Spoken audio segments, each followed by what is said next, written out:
میں آپ کو اپنی بات بتاتا ہوں یار، میں ایک دن رات کو نا مدینہ شریف میں حرم میں، پرانی بات ہے، چائے کا شوقین ہوں تو کبھی کبھی رات کو بھی ڈھونڈتا ہوں، تو اکیلا تھا اس وقت، کم لوگ ساتھ تھے،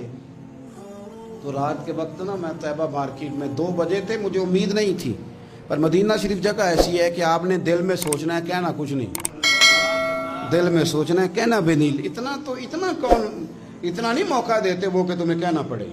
نہ وہ تو لفظ ابھی آپ نے ادا نہیں کیے، بات پہلے بن گئی۔ میرا خیال تھا کہ چائے کا کوئی کپ مل جائے نا کبھی رات کو، رات بھی مسجد شریف میں قیام کرنا ہے تو ایک کپ اگر مل جائے،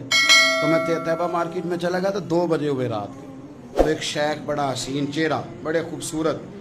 سعودی عرب کے نہیں تھے، کسی اور عربی شہر کے تھے، ملک کے تھے، تو مجھے دور سے پکار کے کہنے لگے مولانا چائے پیو گے؟ اب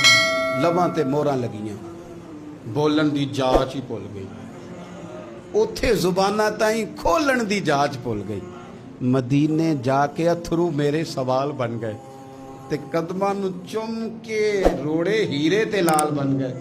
کیا وہاں بات کرے بندہ، میں چپ کا چپ ہی کر گیا، انہوں نے بھی نہیں جواب لیا کہ پینی کہ نہیں پینی، فٹافٹ چائے بنا کے لے آئے۔ تو اب وہ جانے لگے تو میں نے جیب میں ہاتھ ڈالا تو میرا ہاتھ پکڑ لیا، تو میں نے کہا جی آپ کی دکان ہے، ظاہر